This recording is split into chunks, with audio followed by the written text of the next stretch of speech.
Bom, vamos à nossa segunda parte da nossa aula, e agora já trazendo aí o nascimento do Senhor Jesus Cristo, a tentação. Então veja que a teologia bíblica foi desenvolvendo, né, toda a história, chegamos ao período, ao período intertestamentário, em que o mundo foi preparado para a chegada do Senhor Jesus.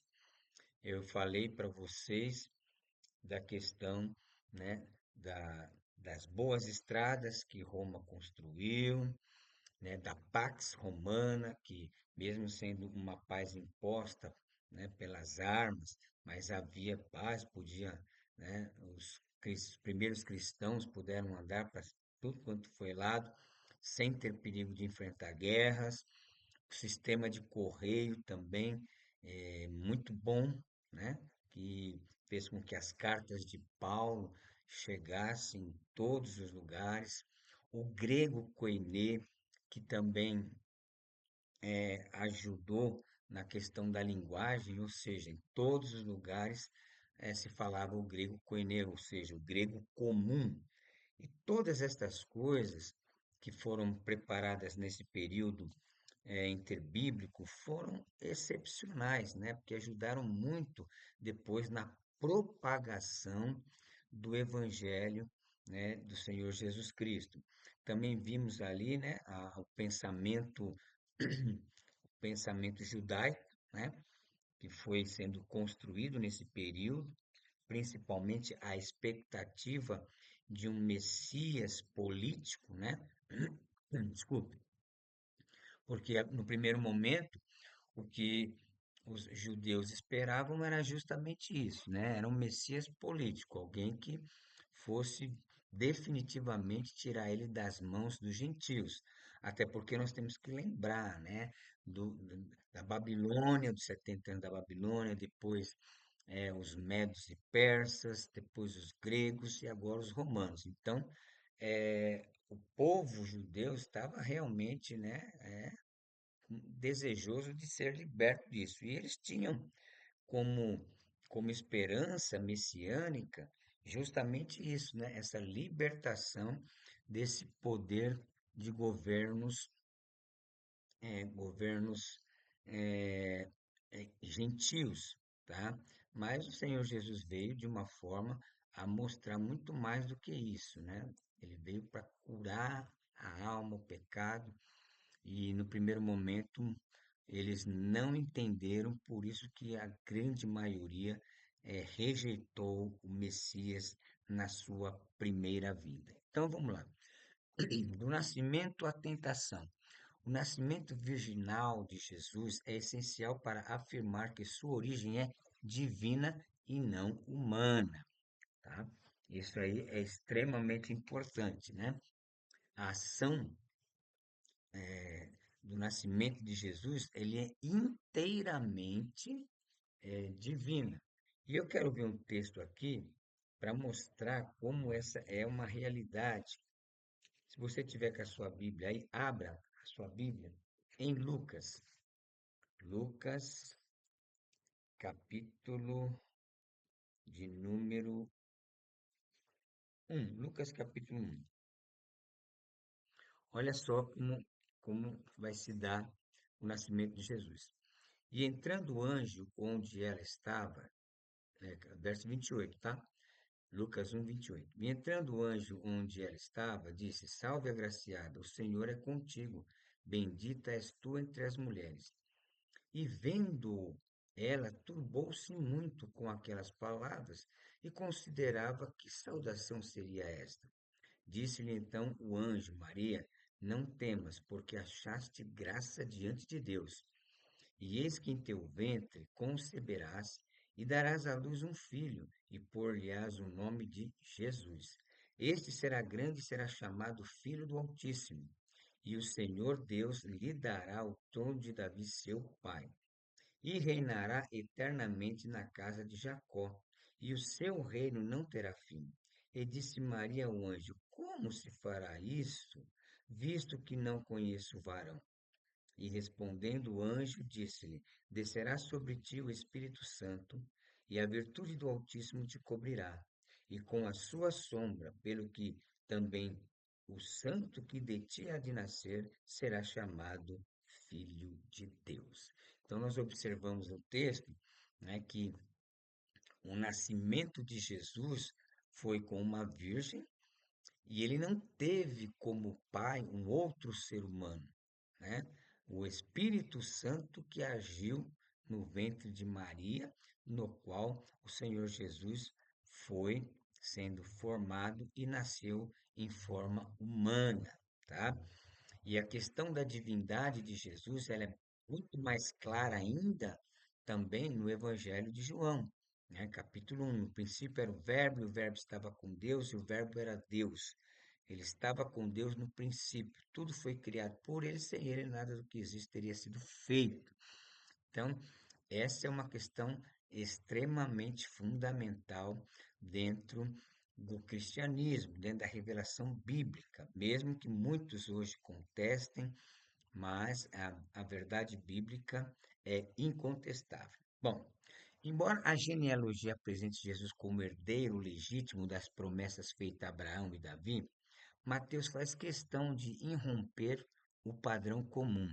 Gerou, ao declarar que Jesus não foi gerado por José, mas concebido pelo Espírito Santo. Então, até no próprio livro de Mateus, que é o que nós estamos tomando base aqui, ele também faz essa declaração. Então, vamos lá. Mateus 1,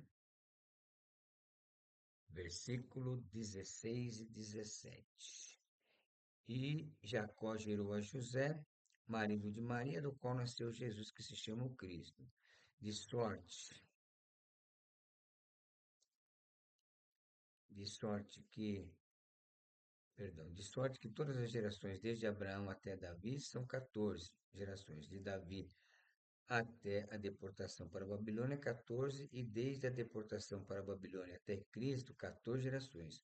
Ora, o nascimento de Jesus Cristo foi assim, estando Maria, sua mãe, desposada com José, antes de se ajuntar, achou-se ter concebido do Espírito Santo.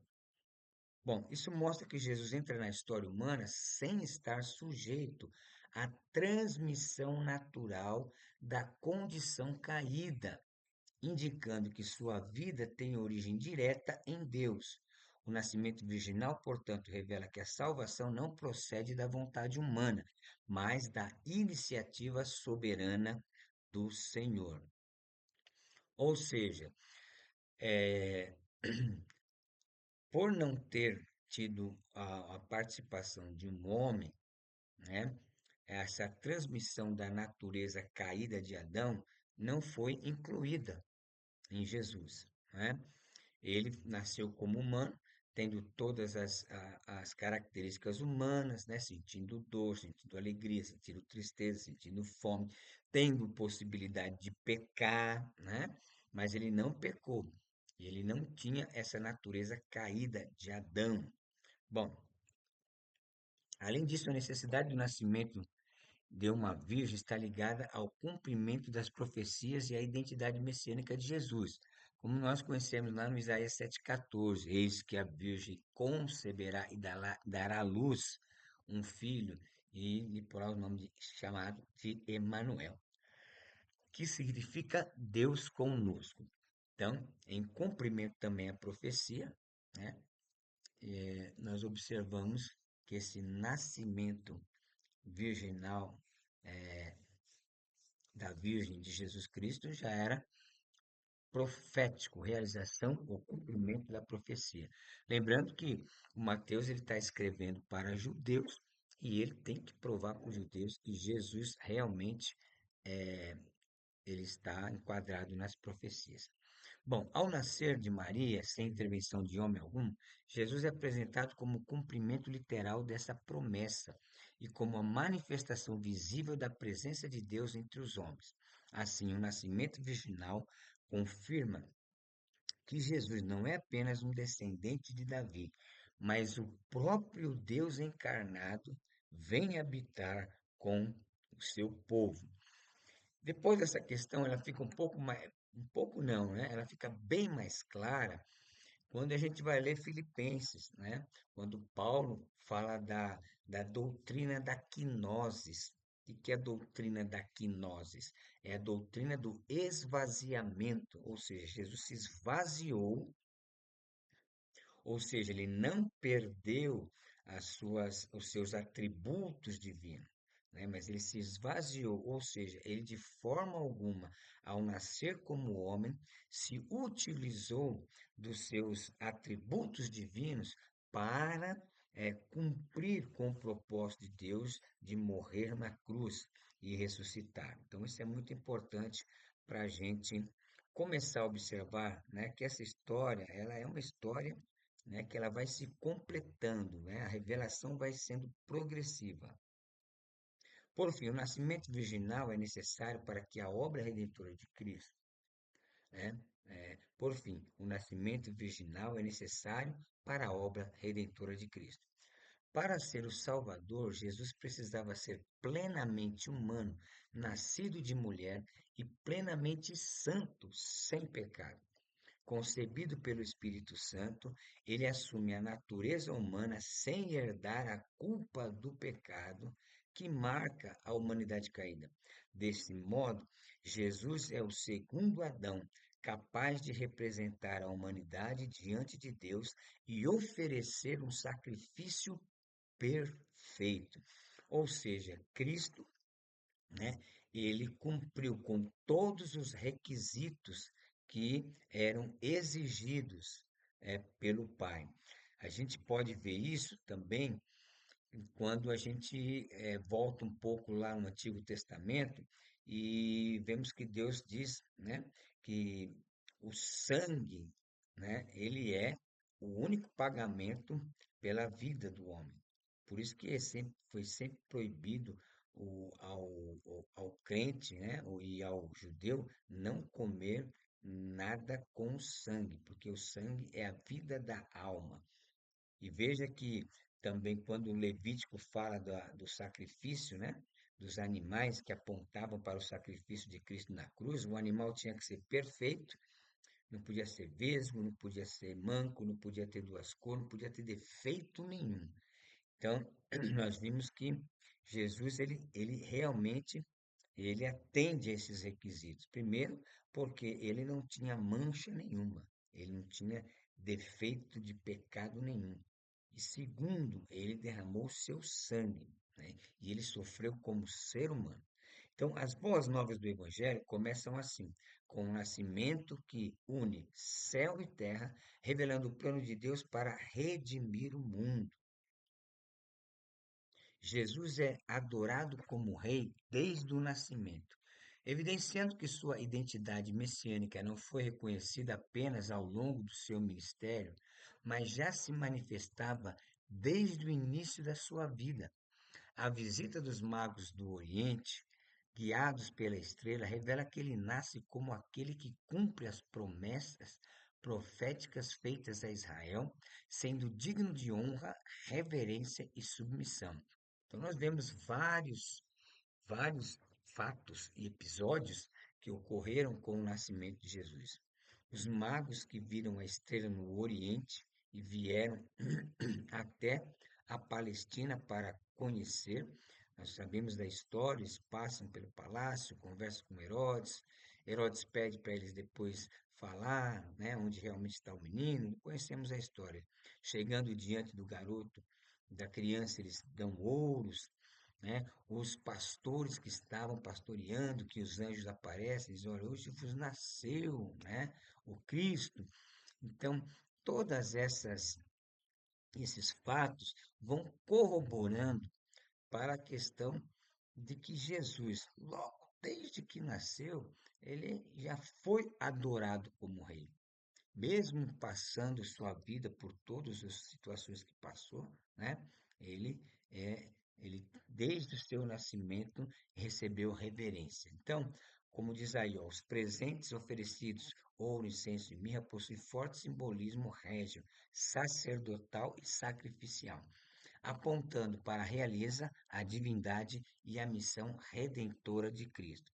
Assim, o nascimento de Jesus não é um evento comum, mas a irrupção do reino de Deus na história, onde o verdadeiro rei se revela de forma humilde, porém plenamente, né, soberana. Bom, aí a gente vê a questão da luta, né, entre o bem e o mal. Ela se torna evidente na figura de Herodes, que representa o quê? Um governo maldoso, movido pelo medo, pela insegurança e pela sede de poder. Ao ouvir sobre o nascimento do rei dos judeus, Herodes reage com violência e opressão, tentando eliminar a ameaça, desculpe, ameaça ao seu trono. Então, nós conhecemos bem a história, né?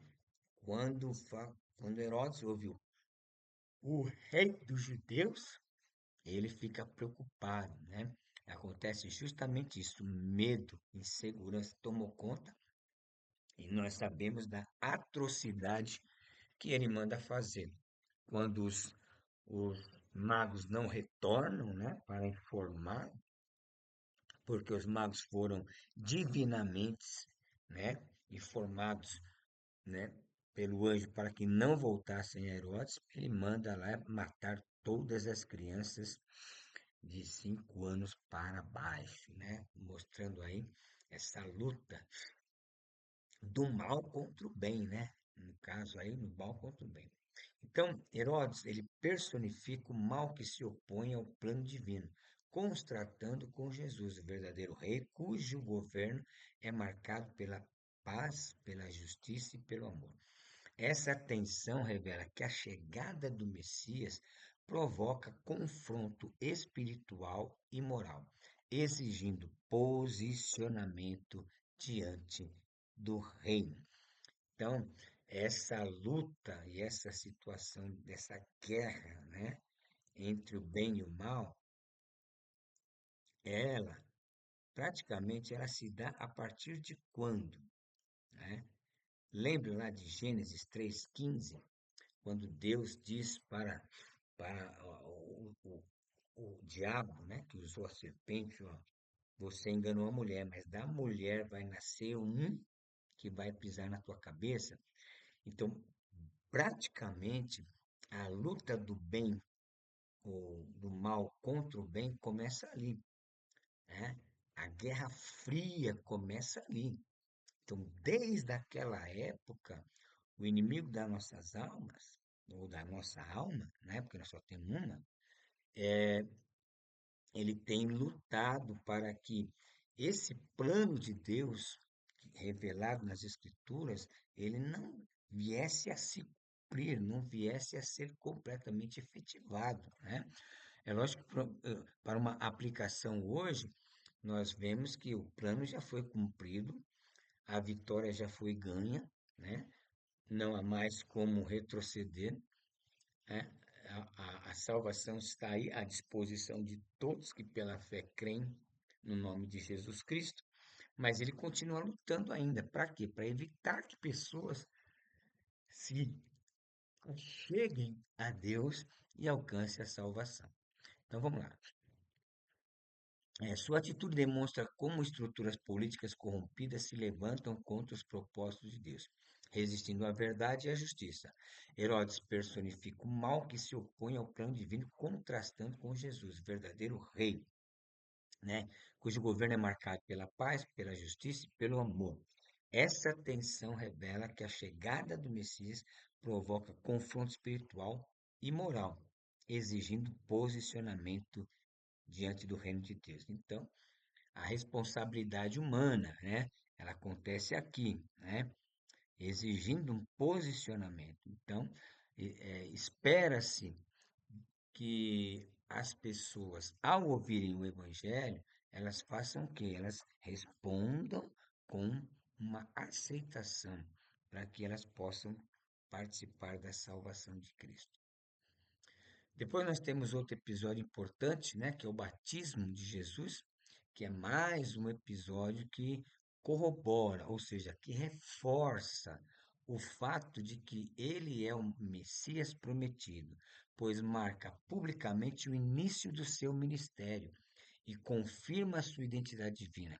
Veja que ao ser batizado por João Batista, Jesus se identifica com a humanidade pecadora.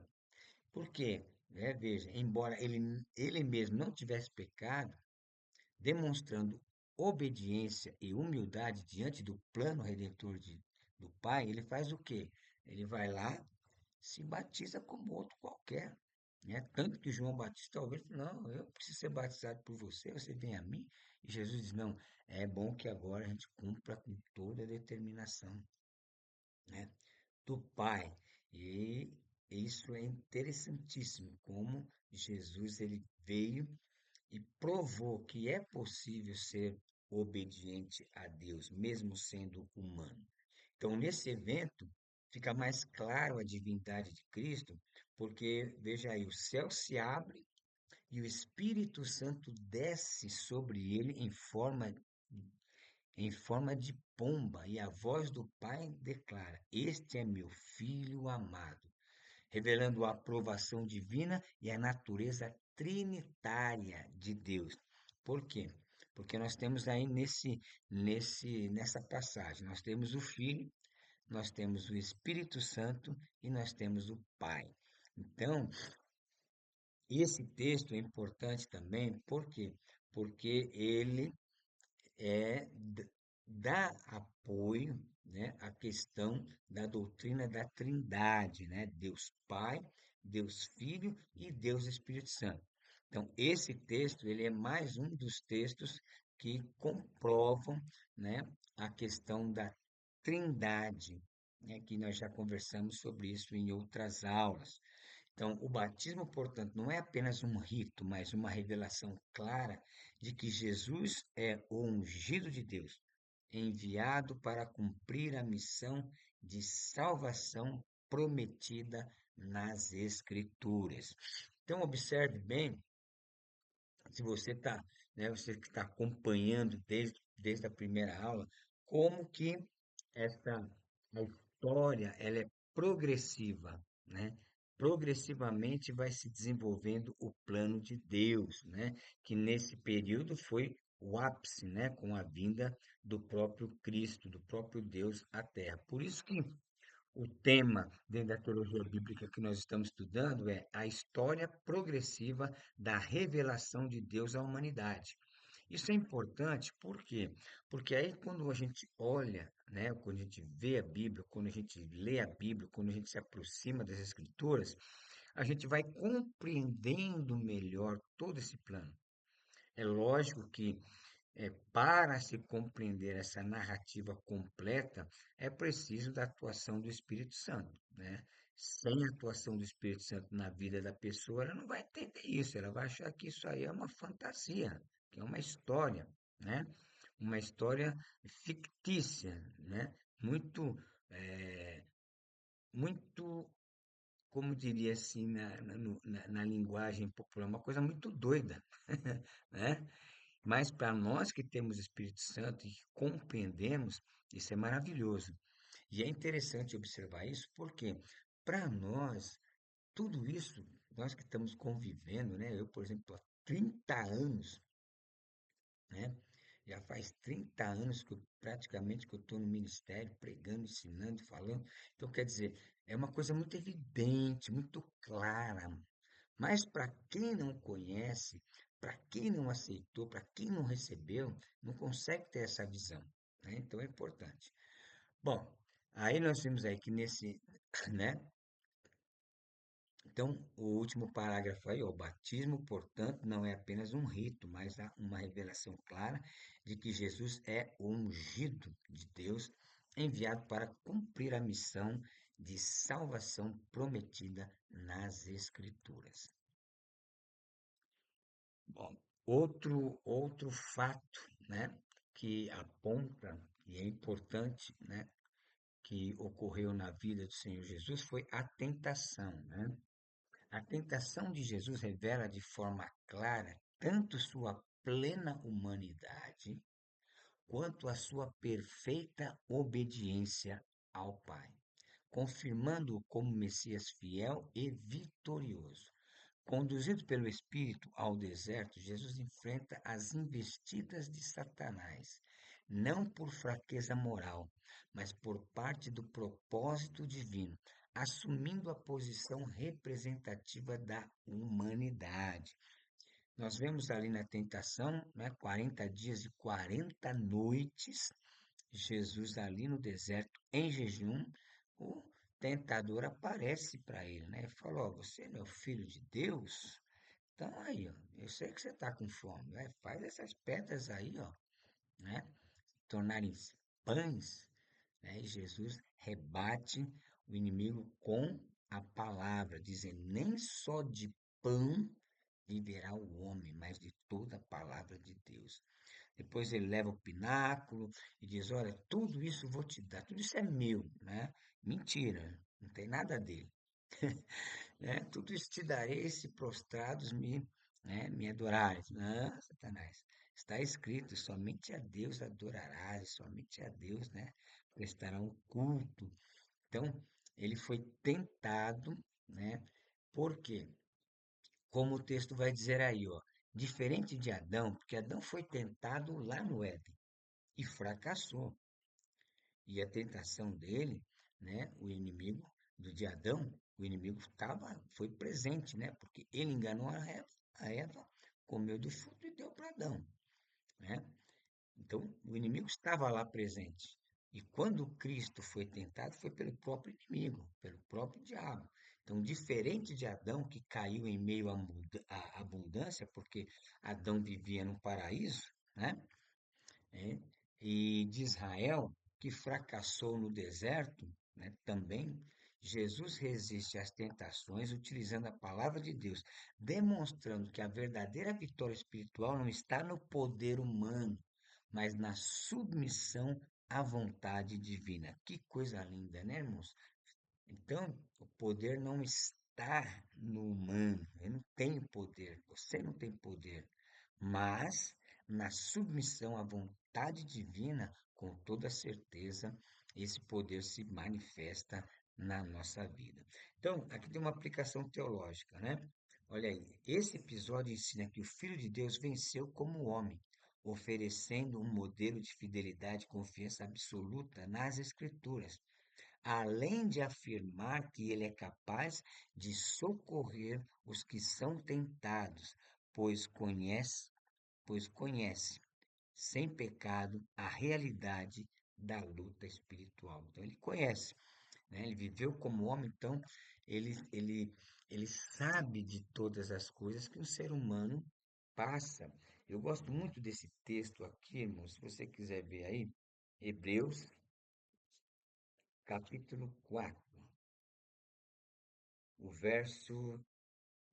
Eu vou ler o 14 até o 16 para pegar o contexto maior.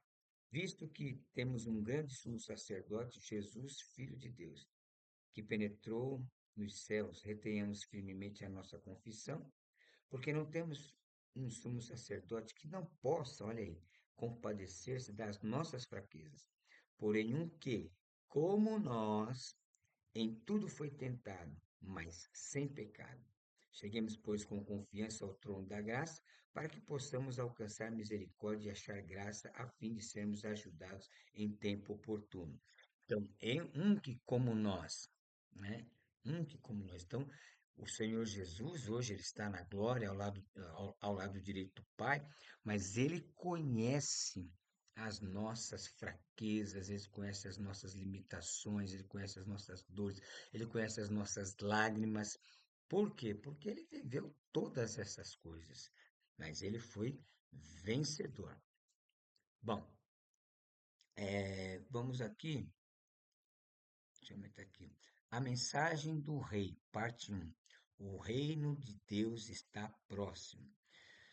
Bom, a pregação de Jesus durante todo o seu ministério se resumiu ao seguinte: arrependei-vos, porque é chegado o reino dos céus. Entender esta mensagem de Jesus é muito importante. Ele falou mais de 90 vezes sobre o reino de Deus. O reino de Deus está próximo. Anuncia o reino de Deus está próximo, anuncia o coração da pregação de Jesus e revela que o reino de Deus não é, primeiramente, um território geográfico ou um sistema político humano, mas o governo soberano de Deus em ação. Ou seja, o reino de Deus já está em plena atividade. Desde que Cristo veio ao mundo, o reino de Deus começou a se manifestar na vida humana, né? Por isso que a igreja é um pedaço do reino de Deus, só que na terra ainda, né?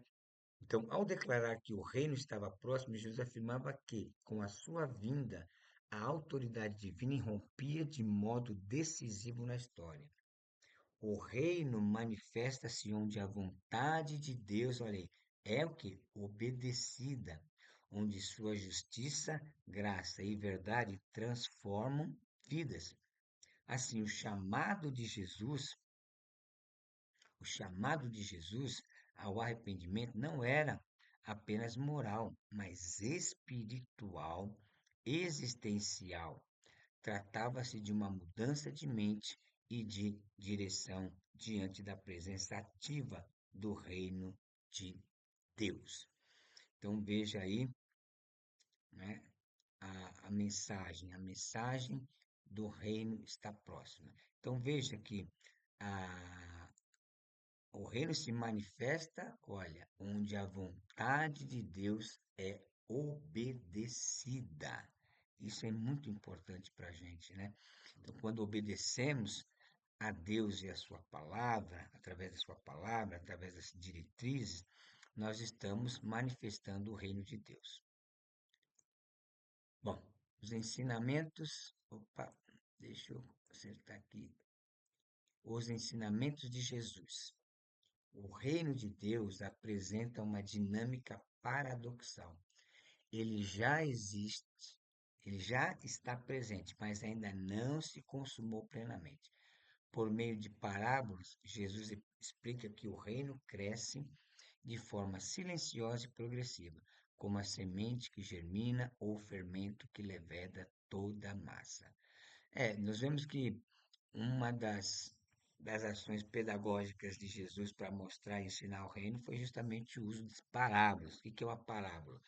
Parábola é uma história que ela pode ser fictícia ou ela pode ser real, né?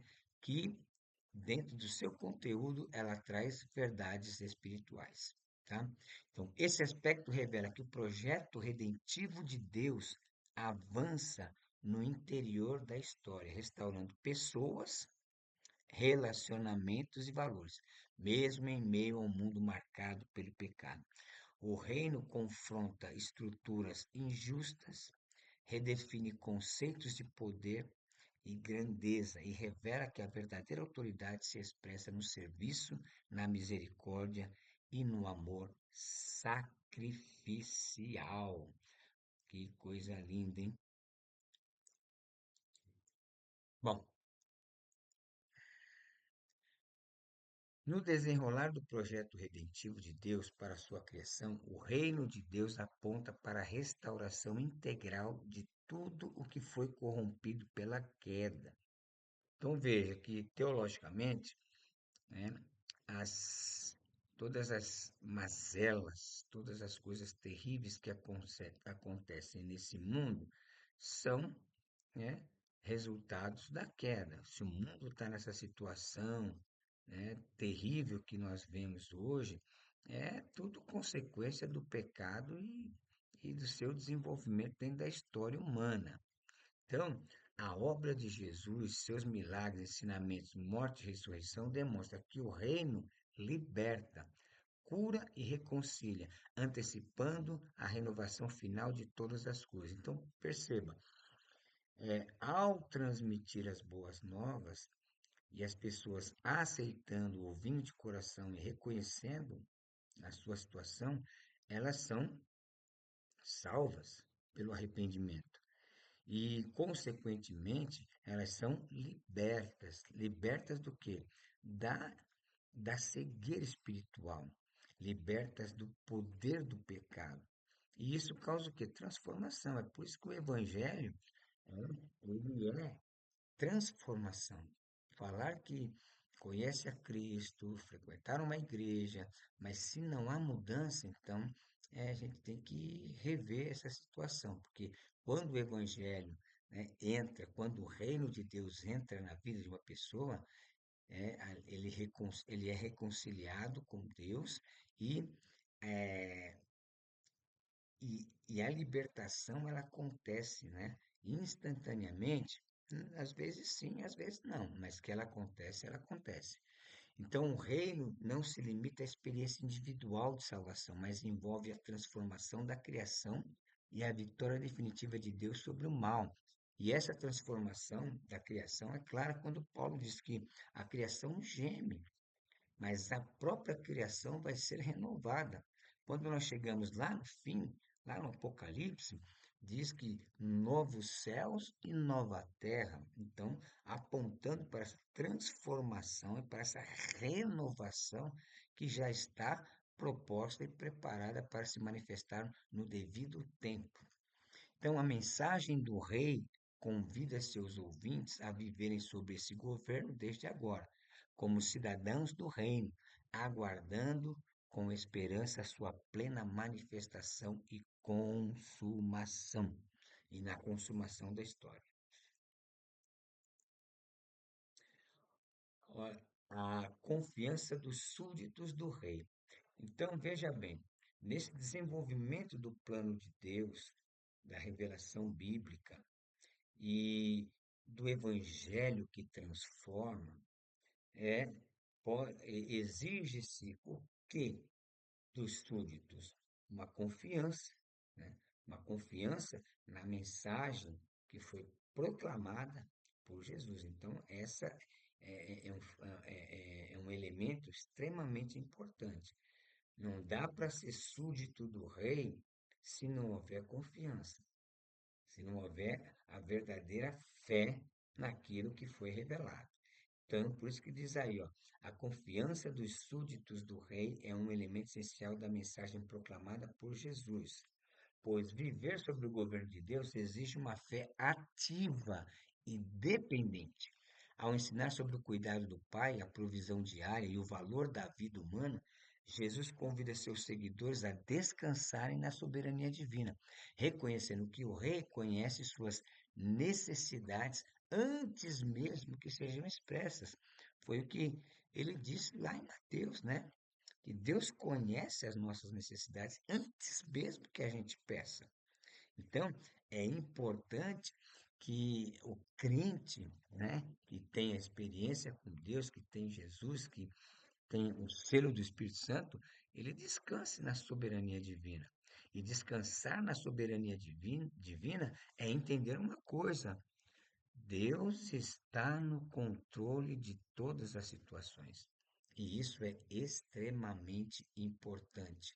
E é isso que a teologia bíblica, ao nos revelar, nos desvendar essa história empolgante e maravilhosa, que é a redenção do homem, nos convida a fazer o quê? A confiar cada vez mais nessa soberania, mesmo que no mundo tereis aflição. Então, essa confiança não é passividade, não é ficar parado, não é ficar assim, não, não é isso. Mas é o quê? É uma entrega consciente à vontade de Deus que governa com justiça e amor. Assim, o cristão aprende a confiar no Senhor, né? É, é, assim, o cristão aprende que confiar no Senhor é reconhecer que o reino não se sustenta pela ansiedade ou pelo esforço meramente humano, mas pela fidelidade daquele que reina e conduz todas as coisas segundo o seu propósito redentor. Glória a Deus, nós possamos desenvolver essa confiança e esse relacionamento mais intenso com Deus. Por quê? Porque o estudo da teologia, ele tem que trazer essa aproximação. É lógico que sempre regado com a oração. Por isso que a vida cristã tem esses dois elementos fundamentais, que é a oração e a busca do conhecimento, né? Porque unindo esses dois elementos, o que que vai acontecer? A fé vai se estruturando não somente no conhecimento, mas também na experiência. Então, é importante a gente sempre lembrar disso. Eu não posso ter só conhecimento teológico, eu preciso ter experiência, preciso ter a intimidade com Deus. Um recurso também que nós vemos no ministério de Jesus foram as parábolas do reino, né?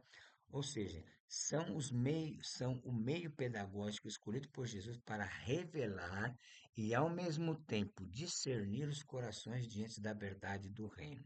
Ao utilizar imagens simples do cotidiano, Jesus torna profundas realidades espirituais acessíveis àqueles que se dispõem a ouvir com fé e humildade. Jesus usava uma linguagem completamente cotidiana, né? O semeador saiu a semear. Quem não conhecia o que era um semeador e semeador? O bom pastor, né? Todas as figuras que Jesus utiliza eram figuras, imagens do próprio cotidiano da sociedade da sua época, né? Então, isso é muito interessante para nós hoje, quando a gente vai transmitir a mensagem de Deus, a gente tem que também, às vezes, colocar uma linguagem mais contemporânea. Por exemplo, não, você tem que estar conectado com Deus, né? Já vê que já está usando uma linguagem, né, apropriada que as pessoas vão entender. Então, as parábolas iluminam os que têm o coração aberto, mas permanecem enigmática para os que resistem à mensagem, revelando que a compreensão do reino não depende apenas da capacidade intelectual, mas de uma disposição espiritual correta. E essa disposição espiritual é o que o Espírito Santo aproveita para aplicar a palavra no coração do homem. Porque aí une a disposição humana com a ação sobrenatural. E que foi o que realmente aconteceu com nós, que já aceitamos, fomos batizados, estamos muitos anos na igreja. Nós ouvimos com uma disposição correta, aceitamos, e nessa aceitação, nessa disposição, foi onde o Espírito Santo, pá, aplicou a palavra no nosso coração. E é assim que a teologia explica como o conhecimento, né, ele pode ser verdadeiramente efetivo e se tornar uma prática. Porque quando se ouve com disposição, né, ou seja, abre o coração e ouve, o Espírito Santo, ele age. Então, dessa forma, Jesus ensina que o conhecimento do reino é um dom concedido aos que confiam no reino e se submete ao seu governo, enquanto os indiferentes permanecem presos às superficialidades da escuta. Espero que vocês estejam compreendendo e que vocês marquem tudo aquilo que vocês tenham dúvida, para depois nós sanarmos as suas dúvidas. Ações do rei. Esse é interessante. As ações do rei revelam que o ministério de Jesus foi marcado por ensino, autoridade e missão. Ele não apenas proclamou verdades acerca do reino de Deus, mas formou discípulos, ensinando-os de modo intencional e progressivo, preparando-os para dar continuidade à sua obra. Então, ao comissioná-los, Jesus demonstrou que o reino avança por meio de pessoas chamadas, capacitadas e enviadas, que vivem sob sua autoridade, né? Suas palavras tinham peso e coerência, porque eram acompanhadas por ações concretas, evidenciando que o rei não governa à distância, mas se envolve diretamente na restauração da vida humana. Ou seja, Jesus, ele demonstrou amor, né? Falou do amor, demonstrou amor, né? Veja, chamou Judas de meu amigo, né? Jesus teve compaixão dos pobres, né? Dá pão para eles comer. Jesus agiu com misericórdia mulher, cadê os teus acusadores? Se ninguém te condenou, eu também não te condeno. Vai e não peques mais. Né? Jesus realizou muitos milagres, como nós vamos ver. Então, não só a mensagem do Senhor Jesus evidenciou a sua divindade e o seu anúncio do reino de Deus, mas como as suas ações. E é desta forma que Deus espera que nós venhamos também, né, a viver, não somente pregar, não somente falar, mas viver aquilo que ensina e aquilo que prega, tá? Porque, como diz aí, né? Evidenciando que o rei não governa à distância, mas se envolve diretamente na restauração da vida humana. Então, é o que nós chamamos, né, de imanente, né? O Deus, ele é muito, está muito acima de nós, mas ele está presente na vida humana, cuidando e direcionando. Bom, os milagres de Jesus confirmam sua identidade messiânica e funcionam como sinais visíveis da presença do reino em ação. Então, ao curar enfermos, libertar oprimidos, restaurar vidas e até exercer domínio sobre a natureza, Jesus manifesta o poder divino que vence o pecado, o sofrimento e a morte. Esses milagres não são espetáculos isolados, mas expressões da compaixão do Rei e antecipação da redenção plena prometida por Deus. Cada milagre aponta para a realidade de que, onde Jesus reina, há transformação, esperança e restauração, revelando que o reino de Deus já estava atuando no mundo por meio de sua pessoa. Então, os milagres eram confirmação da sua identidade messiânica. Né? Então, é interessante que isso é uma verdade, né? Porque Jesus, ele ensinava e depois agia com milagre, porque isso dava confirmação à sua mensagem. Então, ao realizar os milagres, Jesus estava confirmando a sua mensagem e a sua identidade como Deus, né, na terra. Bom, a cruz e a ressurreição do Rei. A cruz e a ressurreição do Rei constituem o centro da fé cristã e o fundamento sobre o qual se forma a comunidade dos seguidores de Jesus. Realmente a cruz e a ressurreição, elas são o centro da fé. E a ressurreição, principalmente até, né? Porque o apóstolo Paulo, lá no capítulo 15, ele vai combater alguns que diziam que Jesus não ressuscitou. E lá o Paulo vai desenvolver um dos melhores e textos mais amplos sobre a ressurreição. 1 Coríntios capítulo 15. Então, a morte de Cristo no Calvário não foi um acidente histórico, né? Ou seja, um acidente de percurso, mas o cumprimento do plano redentivo de Deus, por meio do qual o pecado é vencido e a reconciliação com o Pai se torna possível. A ressurreição confirma a vitória definitiva do Rei sobre a morte e inaugura uma nova realidade, na qual seus discípulos passam a viver não apenas como ouvintes de seus ensinos, mas como testemunhas do Cristo vivo. É a partir desse evento que surge uma comunidade marcada pela fé na obra consumada de Jesus e pela esperança da vida nova. Veja que a ressurreição do Senhor Jesus ela causou tanto impacto, né, nos primeiros cristãos, que quando você estuda do ano 30 até o ano 313, o que houve de morte, o que houve de assassinato de cristãos, e o como esses cristãos saíram incendiando o mundo com a mensagem, né? Se fosse uma coisa fictícia, se fosse uma história da carrochinha, né? Essa história não conseguiria atravessar nem 50 anos. Mas a ressurreição foi tão impactante para aquelas quase 500 pessoas que o viram depois da sua morte e ele ressurreto.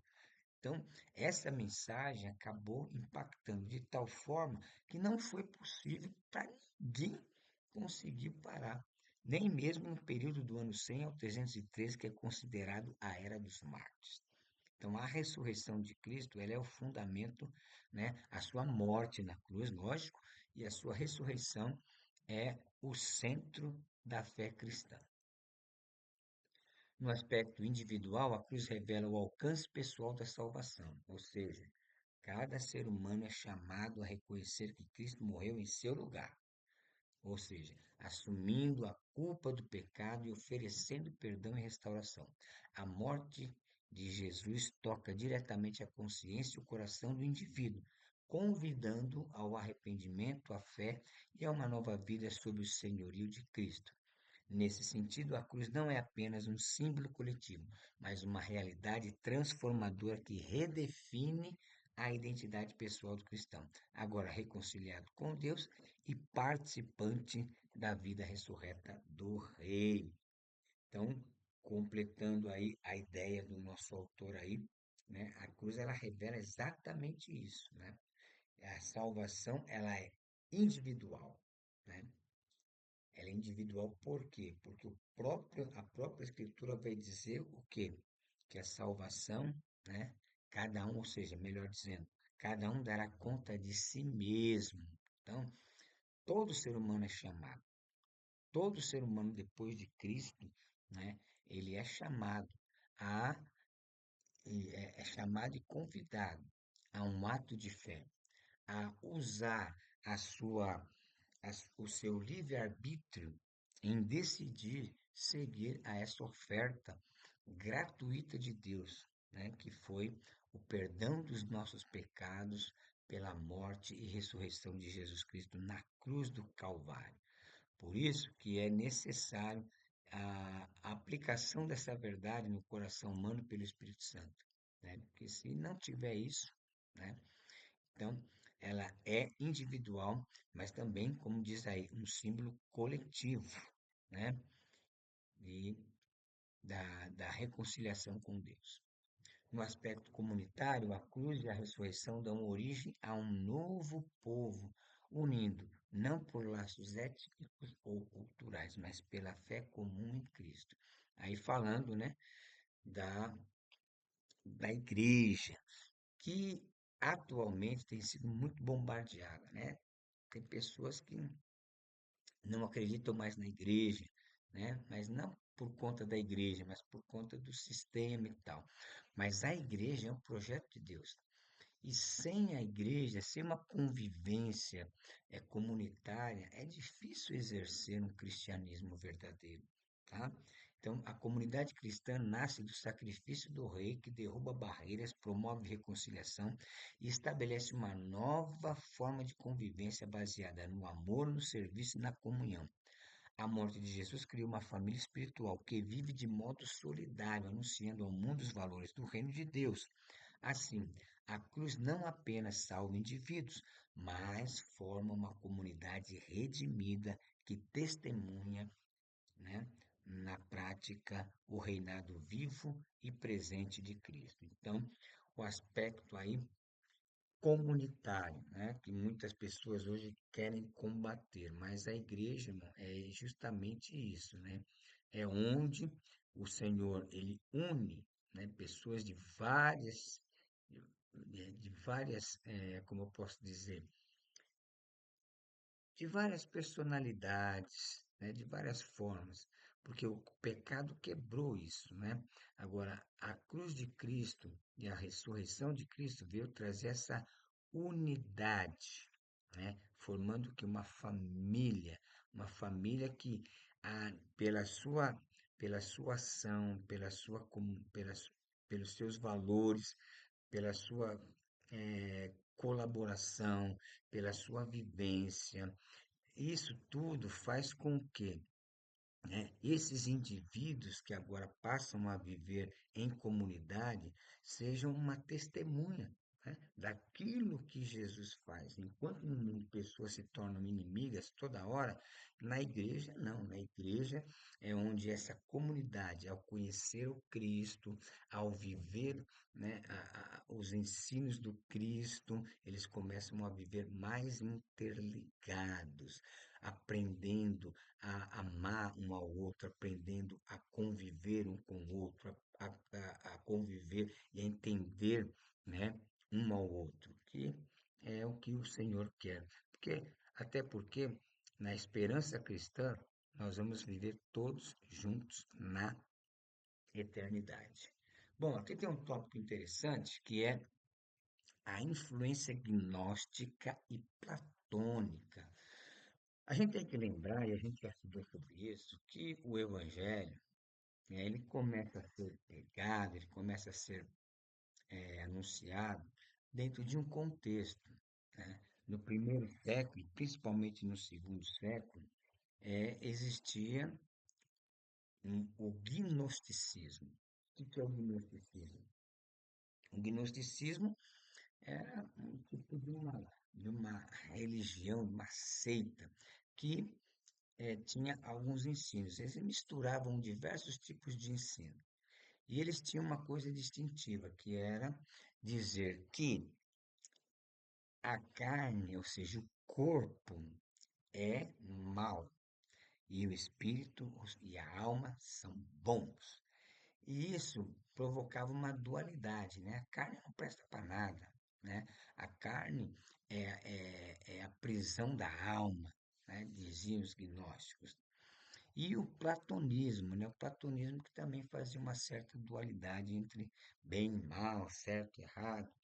E essas coisas, essas filosofias acabaram influenciando no início, né, da igreja a alguns cristãos. Então, a influência gnóstica e platônica entre cristãos manifestou-se ao longo da história, na tendência de separar, ó, excessivamente o espiritual do material, como, né, nós vimos, né, em aulas passadas do gnosticismo, atribuindo um valor superior à alma e desprezando o corpo e a criação, influenciado pelo dualismo platônico.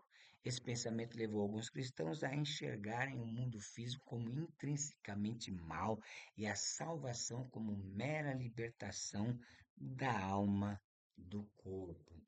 Veja como isso é contrário à ideia cristã. Por quê? Né? A, a criação é boa.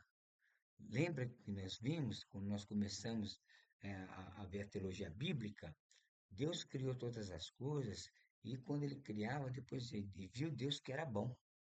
E quando Deus termina toda a obra da criação, ele diz, e viu Deus que tudo era muito bom.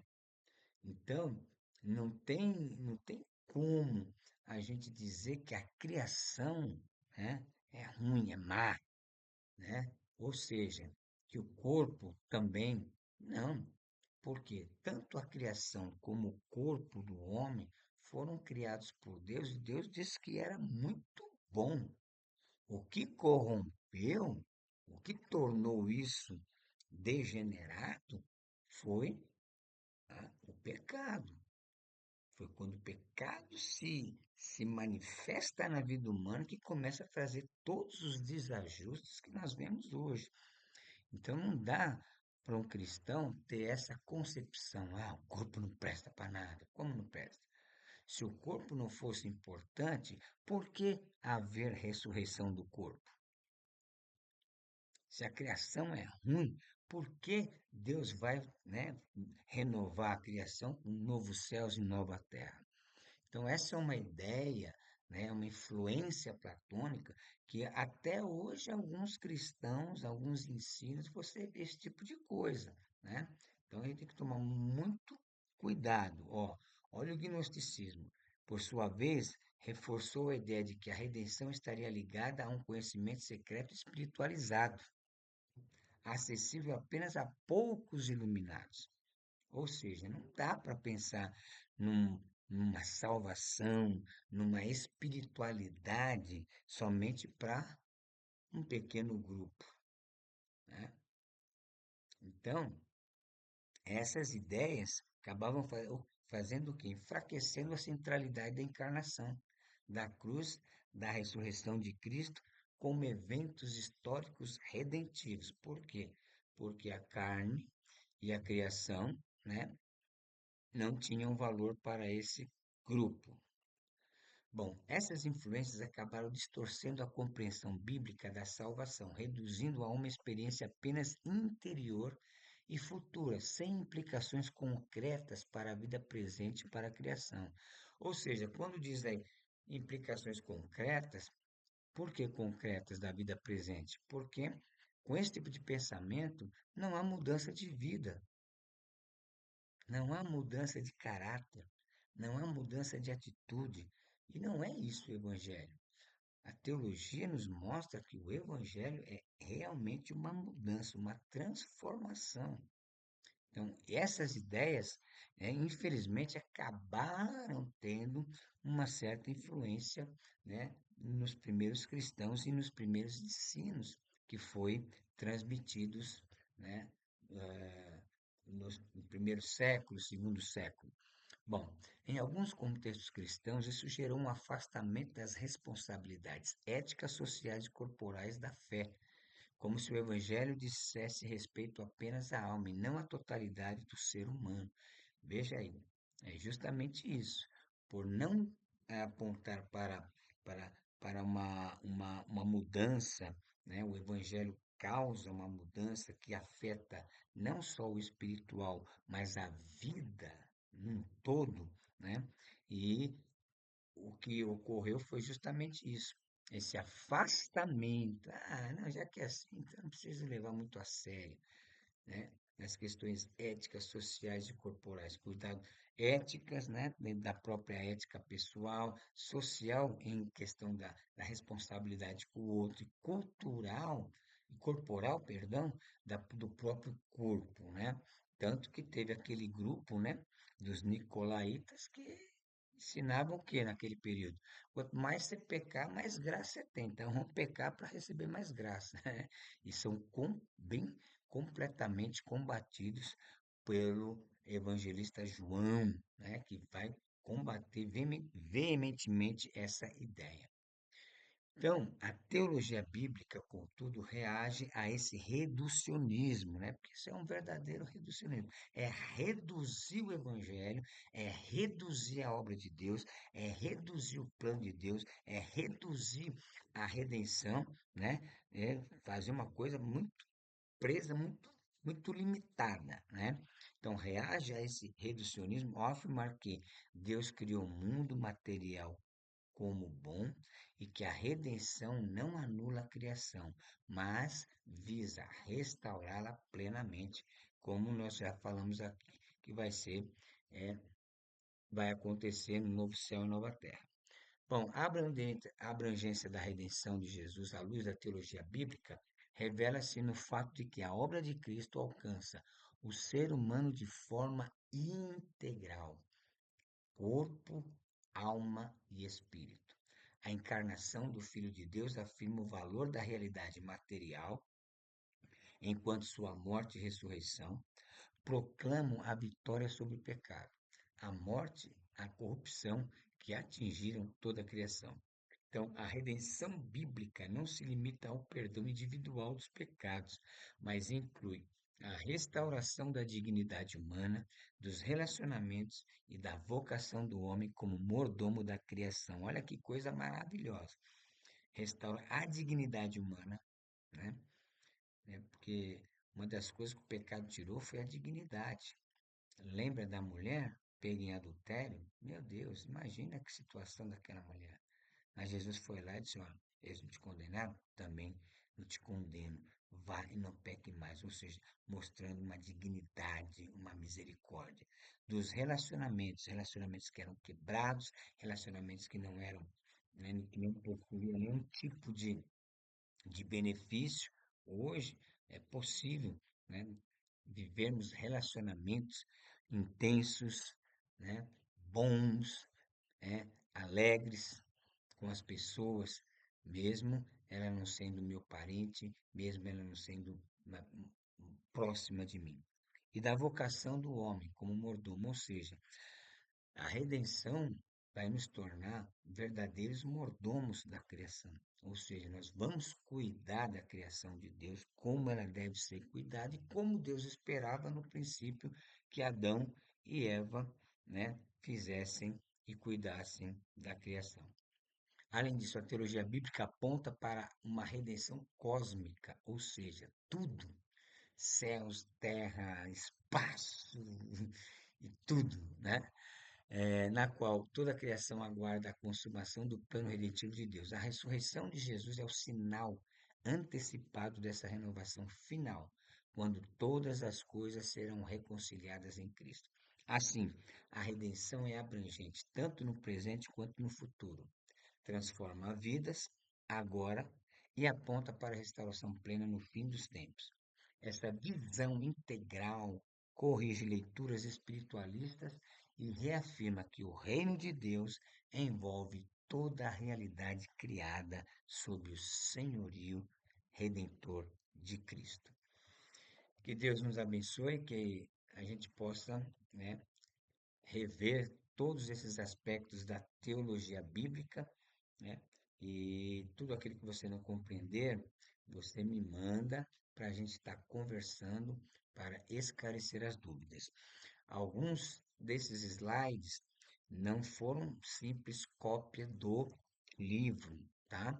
Tem muitos slides aí que não estão no livro. Então, é importante você ler o livro texto para compreender e ampliar o seu entendimento da teologia bíblica.